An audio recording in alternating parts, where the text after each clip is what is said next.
Salam dostlar, bir dənə də video atmaq istəyirdim.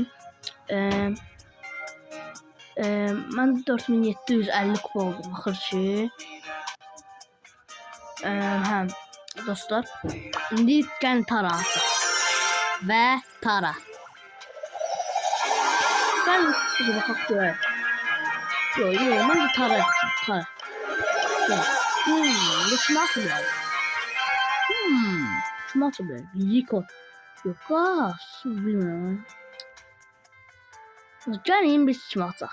Karo yox, Karo'la oynayamayız. Gaz da yox. Dostlar, gəlin siz yorumlarda yazarsınız kimi seçim. Karo, Rico yoxsa Gaz. Hələ Gaz seçim. Siyaslar dəyişdir. Ayda nə işte, gəlin Gaz ataq. Dəyişdirmə olur da. Yox, dəyişdirmə. Onda Rico, gəlin Rico ataq. Ne kadar kalakta. Burada Greek kız orada. Bir tane tazı karakter.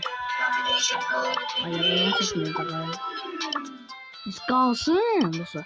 Ben biraz coin manet kıyırım, sonra ona cüzlendirəm. Neyse dostlar, video beləydi. Hələlik sağ olun. İnşallah video paylaşırım. Hayır, sağ olun.